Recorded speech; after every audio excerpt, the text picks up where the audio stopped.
come out to in the entire world. Live at Red Rocks, this place is obviously epic on a myriad of levels. We in Colorado, baby. We in Denver.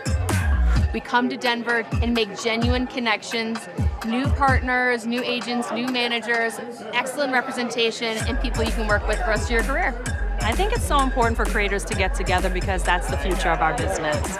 And this community really proves that we're stronger together. Welcome to the Chinwag podcast. Well, it's always because an audience is nice. They feed you. The energy is nice. They have a back and forth with people. Then people got up and were telling us really interesting things about themselves, and it's great.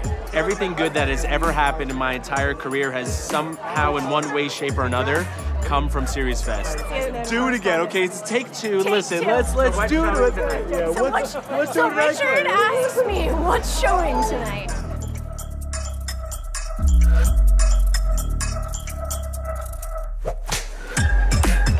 What's going on behind me? It's SeriesFest, baby. It's really a celebration of creators. That's really what we're here to do, is celebrate creators on the verge of breaking into the industry. And everybody I've met is not only interested in you personally and what you do creatively, but they want to share their story. It's really about the community, it's really about the arts, it's about the people who make the films and the television shows. The artists come first here. And we're doing a panel today about Hollywood disabilities and how to open up more opportunities around that. It's actually been a great time. I'm excited for the party tonight, too. I'm excited for all the parties. All you filmmakers out there, if you have a series that you want to get exposure, SeriesFest is the place to do it. It'll be bigger than the NFL in 3 years. It's like going to the best summer camp you always wished existed when you were a kid. Beautiful day today, sunny and green, so we'll see you season 10. I am 2 thumbs up for season 10.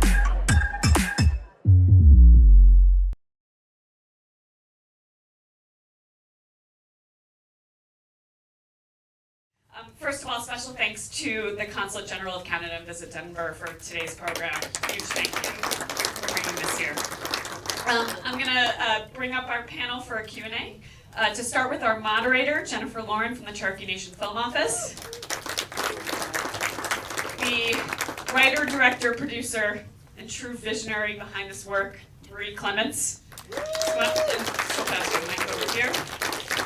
The executive producers, Trish, Dolman, and Haebler. And the amazing talent that you just saw on the screen, Grace Dove and Carla-Rae. All right, okay. I'm gonna try to get through this. That was emotional. But I just wanna have another round of applause for all of you amazing.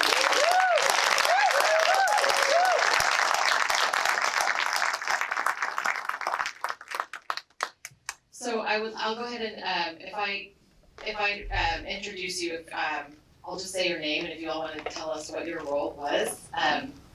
So I will start with Marie Clements. I think we know you're the writer, producer, director. You wore a lot of hats. Yes, a lot of the hat wearer. Yes. Where's your hat? Powerhouse. I left my hat and I don't wear a lot of hats. And then Trish Dolman. That's okay. I'm one of the producers, executive producers and producers supporting Marie. And Christine Haebler. Yeah. That's me, one of the executive producers as well.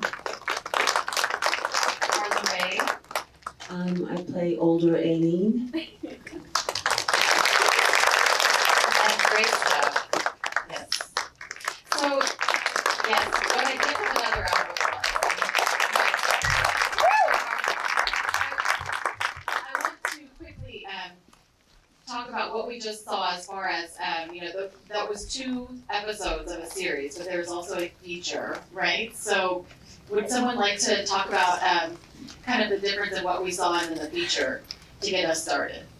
I think Trish wants to. No. Oh, no. I don't even have my mic in my hand. I'll say I haven't seen even this, and it's so hard. It's so painful. It's so crazy that we shot for 4 months. and we premiered at TIFF, VIFF, all across, North America.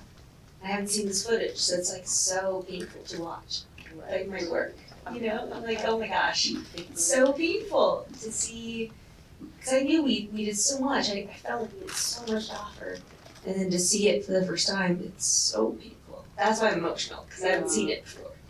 And, that's good, like good pain, right? We're sharing stories, but we didn't, I haven't seen it, so, it's incredible to see where we're at now, and I'm like, oh my gosh, this is so hard to watch. I agree with Grace on that. I cried my contact out, so I can't see any of you. The lights, but yeah, I can't see any of you anyway. But something that Grace and I talked about briefly before we came in is that you cannot, as an actor, step into a role like this and not feel. And I mean feel. It gets into your DNA, it gets into your bones. I mean, it's there. And the thing is we also talked about the fact that I never got to, obviously, since she and I are the same character, I never got to work with her as far as, on the set, but we would see each other and in passing, sharing wigs and, different, but the point is her energy was palpable, and I was able to draw from that to become the older version of that character. And I cannot thank you enough for allowing me to be part of this. It's emotional. It is, because you feel right now. I know, God, crying out there. We haven't seen it, so it's painful. Yeah, we haven't We lived seen this. it, and you think of little Summer, okay, the little younger Aline, and you feel that She's doing tours right now. Yeah. She's touring all around it. this little And her mom's beautiful- like, she's like, oh, there's a sex scene or a love scene. Go, she's not allowed to see love scenes or whatever. She's not allowed to see like the beating scenes or whatever. But it's so charming that like we had three of us doing this and like carrying the weight. And I can't believe that I thought I was alone, in this story. And it's crazy that the three of us and Lil Summer would, she's the best part of the film. I fucking love her. I'm not kidding. I always get asked, is there a younger version of you that, I'm like, yes, Summer. Summer, we look identical, right? Yeah. She is she has my face, and she's from not far from me. I think she's Silix, and I'm Sequoia. So that's BC for everyone here who doesn't know. But it's beautiful that casting was so on point. Mm-hmm. But you came in and you killed it though. We just drew from each other, and the result is it's pretty incredible. Stunning. It's stunning. It's haunting. It's beautiful. It's powerful. It's sad. I want to talk, Marie. You obviously didn't hold anything back. I think I did if you knew me. Okay. You only knew what I was really thinking. Wow. Could you talk more about that and why it was important? Yeah, I mean, originally I had the opportunity to another producer, Sam Grana, had come to me with the idea, and then we pitched it to the network, and then these two beauties came with me.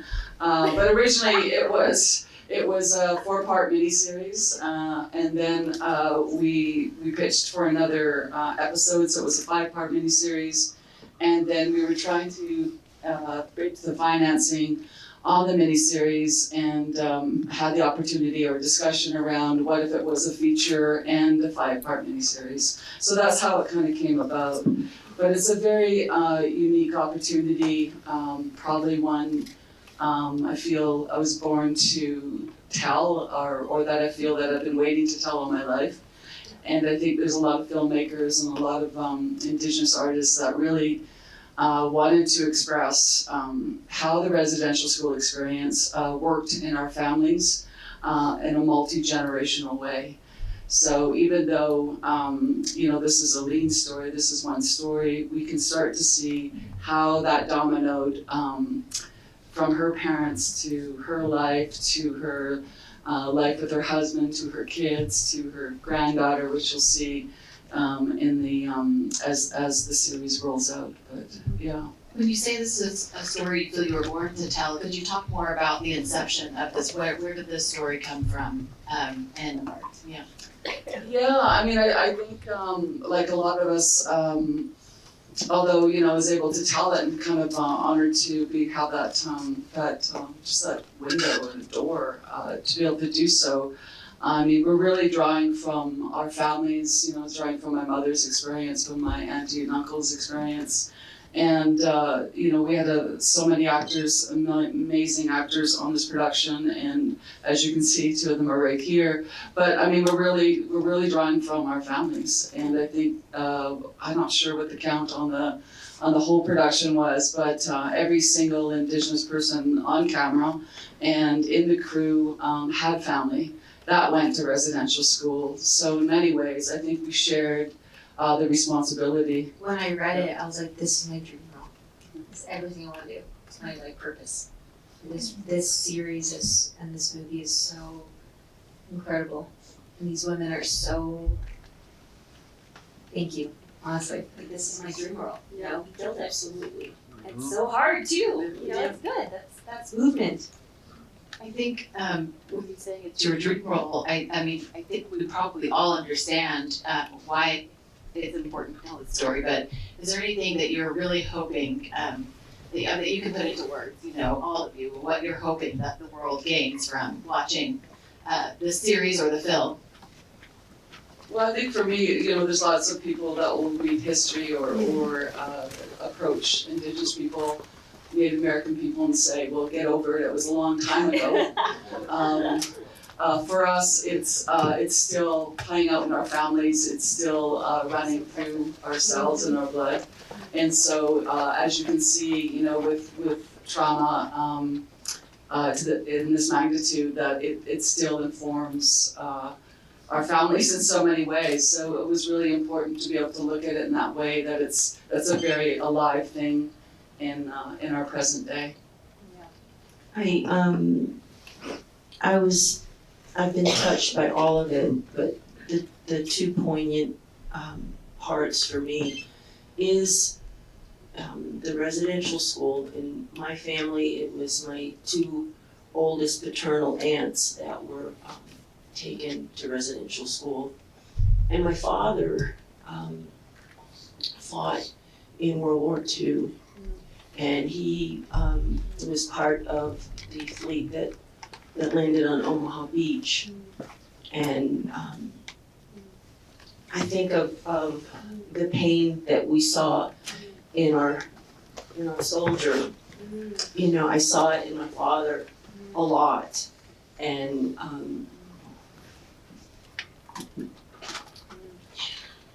it's hard.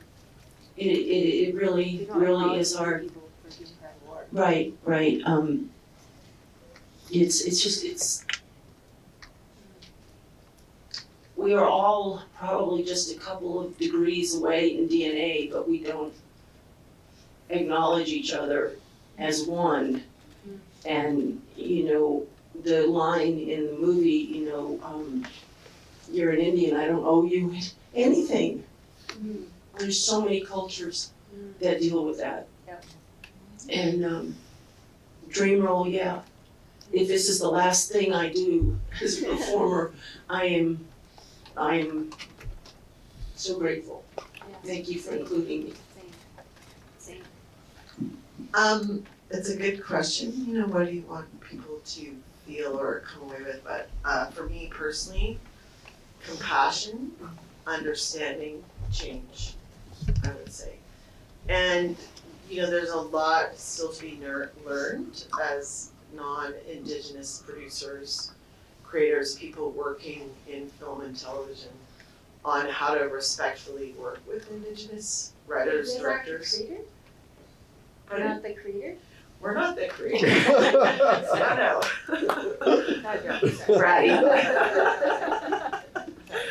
I mean, we were talking about it on the way over in the van, right? That in Canada we have a document called the Pathways and Protocols, that we have an Indigenous Screen Office that created it with Imaginative, that is a guide to follow. And I just think there's a lot to be learned, and people need to approach Indigenous writers and actors and directors with an open mind and questions, and not telling people how it is or how a set should look, and involving people from the beginning.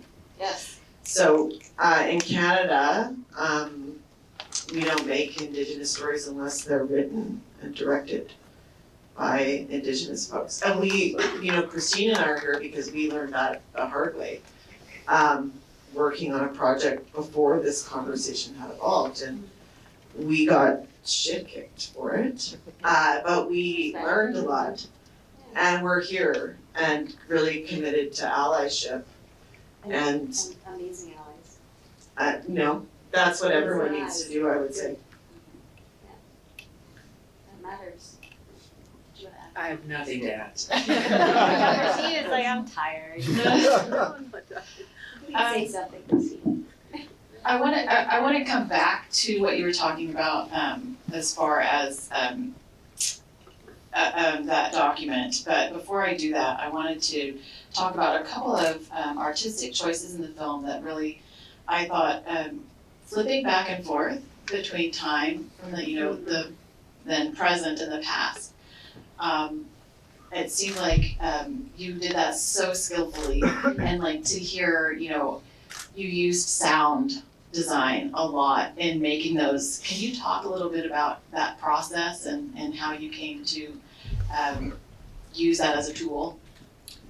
Yeah, I really wanted for people to experience the experience of trauma, and I think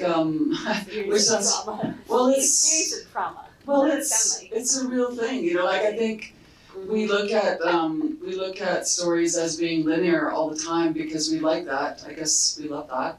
But I think in the experience of something that's I always look at like what triggers us, like even as, probably today we got up knowing we're gonna get here, but we might have thought about our parents or our grandparents or what we're gonna do tomorrow with our kid. And I think we live in different present states, multiple states in a day. So I think that's a natural thing as a human being, but I really wanted people to be able to feel what it feels like to be triggered by a memory. And I think we all universally have that as humans. And I wanted people to be able to feel that as this experience, so that you can understand that yes, there's a promise of love, or a promise of being promoted, or a promise of having a baby, and these things are beautiful and things we all want and deserve in our lives. But there's also something else inside of us if you've experienced trauma as a child, or in war, any kind of war, whether it's in this residential school war or war in Europe, that still lives inside of us. So it's really looking, to be honest, not as a device, but as a human experience that people could also feel and see at the same time. It was so well done. It really, it played so much into moving everything along and really put me in that moment and made me, it accomplished exactly what you were hoping for me personally. So I wondered, this is an all female team up here. Was that intentional, or can someone address that? It's very rare to have an all female team, so. I think that Trish and I, as producers, are always interested in the female voice, and so we're constantly seeking opportunities to work with really strong female creators. And Marie had made another film, and we were actually developing another film with Marie at the time before, called Tombs, that we hope to be shooting very soon, and a feature film. And this opportunity came, and so it was, we had already felt very strongly about her talent and her vision, and we knew that this was an incredibly ambitious project, and we didn't necessarily have the money, and so we were constantly trying to bring a lot of expertise to the table, and seeking and making choices of bringing the team together. If there was a woman in a position who was really strong at their craft, well, we were going to choose that woman over a man, and that's usually a choice, including Indigenous, Indigenous creators and talent and crafts people and crew, and BIPOC in general, and that was it's a mission statement of ours, and we feel very strongly about it, and it served us incredibly well. Hear, hear. Yeah, there's also actually 2 women associate producers who came on board, both Indigenous women, one, Lena Minifee, who we worked with before, who did all the Indigenous protocol work. So yeah, it was even more women than up here. Wow. Switching gears to talk about locations, the set design was incredible. And I would like to hear about the residential school, and I know there was a lot that goes along with that, so I'll open that up to someone. Yeah, I mean, it was, I believe we shot in 5 nations, and it felt like it was a lot. There was like 180 sets so or we shot something. at where my family went to residential school. It's pretty that's whack, right? Mm-hmm. It's so painful. But it was also, we had planned and reclamation. We had done protocol with the nation to be able to shoot at the residential school there. And then 2 weeks before we were to get there, the 215 babies were found On that shoot. on that shoot. And so the dorm that you saw with the little girls in the dorm, that's really where the girls' dorm was. And we were literally looking out the window at the memorial when hundreds of people Putting down flags or whatever. Yeah, came to give respects. So it was a really, as you know, filming can be hard, but it really kind of was full circle of why we're doing what we're doing. The kind of gravity and responsibility we had to each other, but also to babies. Indigenous people really respect us for doing that. It's sad that we start filming and then the flags start going up, the acknowledgement of how many babies were, buried there. And but the Indigenous people are like, yeah, let's do it. Let's honestly show up and tell what's happening. I feel like in a weird way, it was the right time. It's terrifying, but great. For those of you who don't know, in Clements, the school where we were shooting, they had found 215 unmarked graves of children on the banks of the river. And that had happened very shortly, as Marie said, before we started shooting. But we had chosen that location a year before the children were found. And what's really incredible is that later on in the series, we have a scene with a trailer park, and the trailer park that we chose is in the story is where they find the children. But in actual fact, the trailer park where we shot was about half a mile away from where the actual children were found, and that was really extraordinary for us. But we know that, we feel it. We feel that. We know that. So that's just everything you guys as producers and you, I feel like you guys pushed for so long, it's bound to come out. Because you guys are so on point of being so intellectual and emotional and, really great allies that we did that, it's incredibly scary and sad. Because people in Denver or anywhere else don't understand that. But you guys are right there. And that's what makes this film, I think, incredible. Well, Marie had written scripts that had the discovery of mass graves in them before the discovery of the mass graves. Don't happened. give the end of the series though, because you'll hear about what happens. But yeah, just like hands up to our producers. They're so incredible. Yeah, and Marie. And so that, that discovery that you were just talking about, sent ripples throughout Indian country and, and all over the world. Yeah. There's still a lot happening today and will continue happening, like through the Department of the Interior here in the United States, with Deb Holland, and even in the Cherokee Nation, the ripple effects of that are being felt in all throughout Indian country. And I feel like this film and this series, it's just, I didn't know all of that about this, you all filming in the school, but to me, there's something really deeper. There's something deeper there, and I feel like this project, if you want to change the world, tell a story through film and television. And I feel like this is a type of project that will send its own ripple effects throughout the world and Indian country, and it's just done so well. So I can't say enough about this. It's just so moving. Talking about filming in those places, you all took special care. You had elders. I understand you even you smudged. Is that something that you will be willing to talk about as far as being able to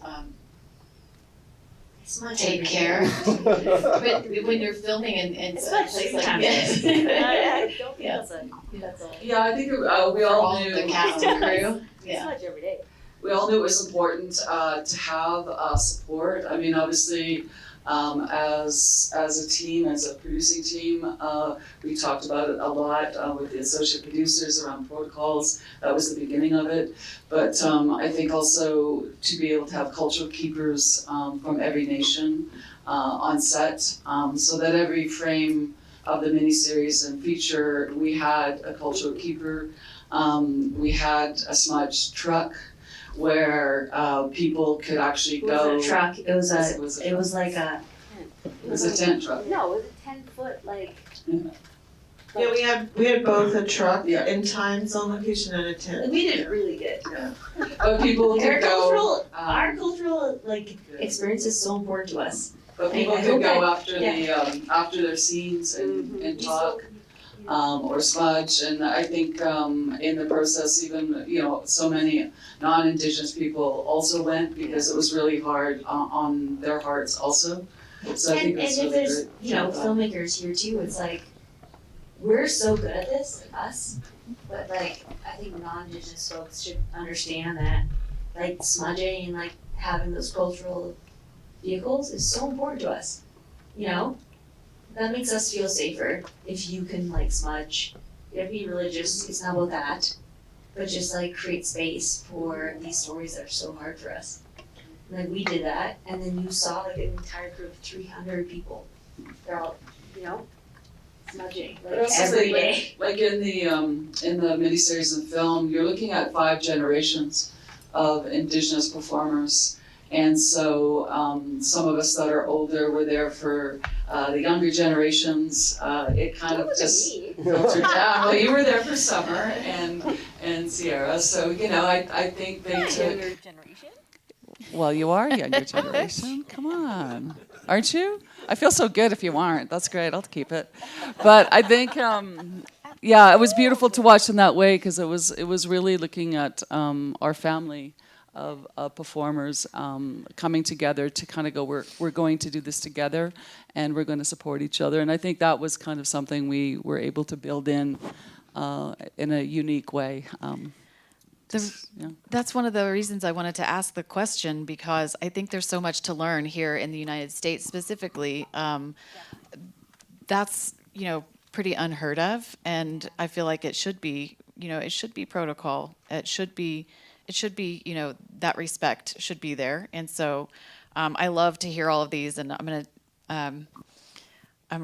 taking all these notes. I'll take them back to Oklahoma and Indian country there. So I also, the Cree language was, multiple languages were spoken in the film. And so the Cherokee language, is, is not in a very good place. You know, we're trying to save the language, and so I'm not that familiar with the situation with your tribes, and so I wondered with your nations, and so I wondered if you could talk about like the children speaking in the language. Is that something that they had to be taught, or do they actually speak the language? Yeah, they had to be taught because they were from different nations. So yeah. Yeah.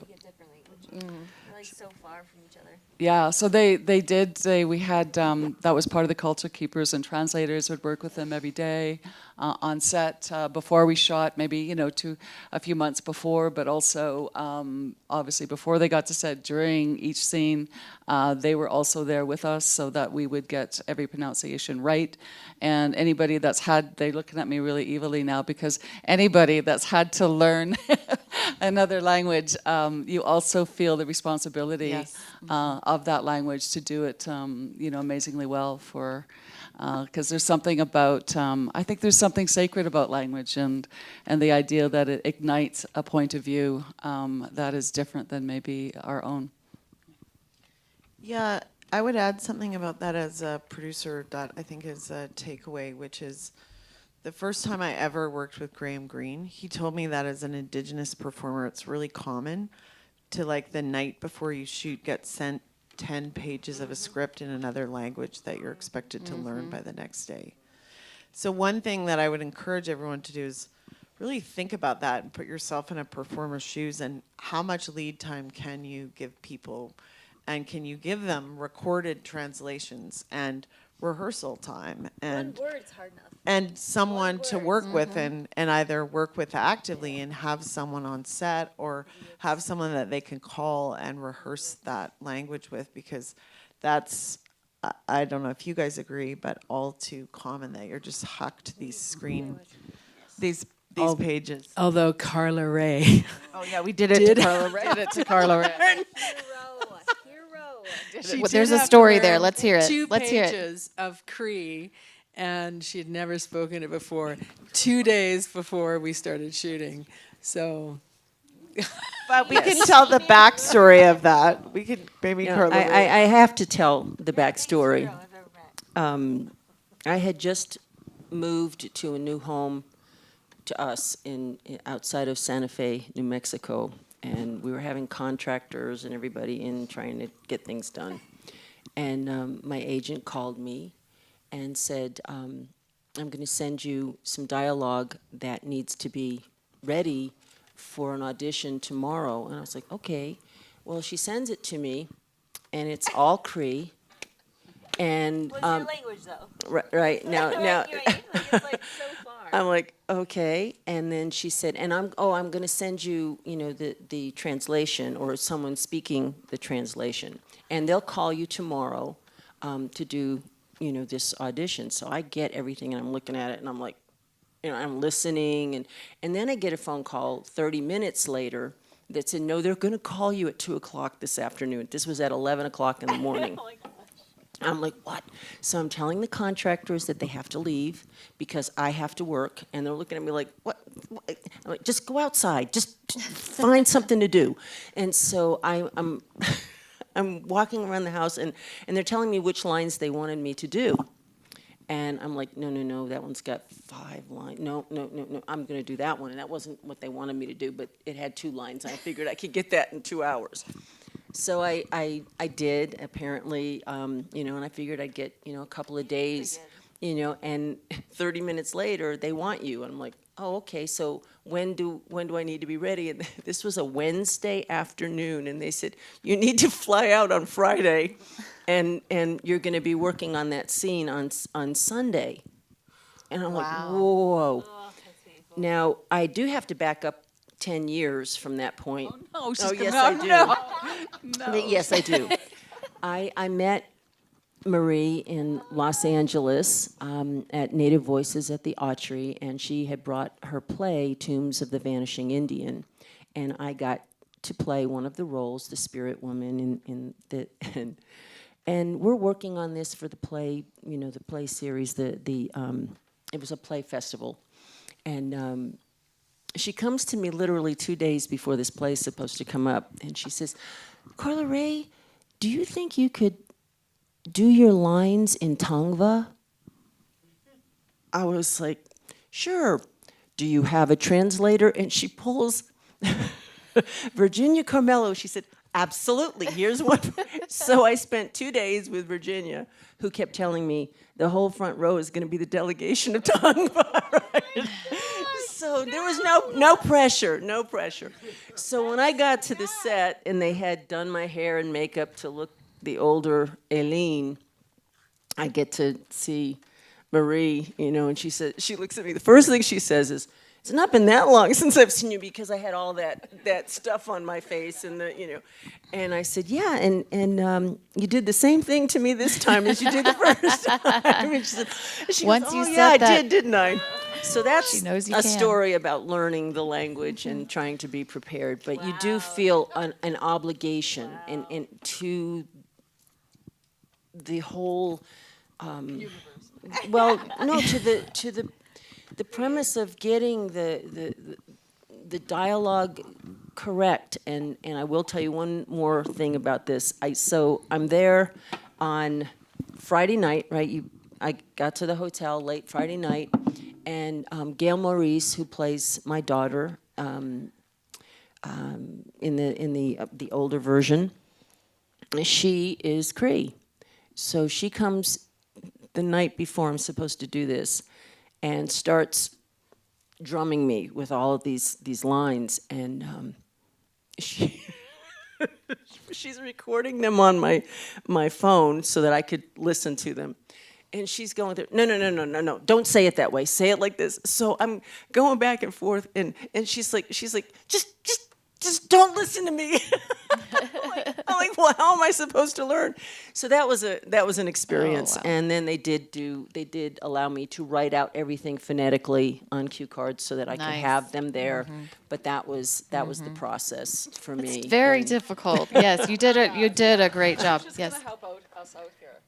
No, I just want to add that we filmed this entire series and movie during COVID, right? Yes, So we had wow. to follow all the protocols. So the backstory of that is we had an elderly woman who was committed to the role, and she got really freaked out about traveling across the country with COVID, and at the last minute backed out, which is totally understandable if you're, she was in her 80s, right? Yeah. So that Carla-Rae stepped in and pitch hitted that role at the last minute because moments before Christine was leading the charge on casting, we found ourselves a few days before that scene without an actor. So Wow. Okay, I think we're about out of time, so I just wanted to ask one final question because I think it might be a good way to leave the audience. And in that final scene, she says, "I think I'm losing my balance." Could you talk about maybe a deeper meaning there? Yeah, I think it was just looking at her as a child, having to, being put on this stool and to be able to keep your balance through the night must have taken just a huge amount of human willpower. And I think our character had that throughout her life to kind of keep things in balance, that she was able to control things in a way to help her survive. And I think in that moment, she just felt all the losses of everyone she's loved and lost, and that was the thing. Her sister's death was going to topple her. Yeah. Brilliantly done, all of you. Thank you so much for being here. Everyone, take care of yourselves. Take care of one another. Wado.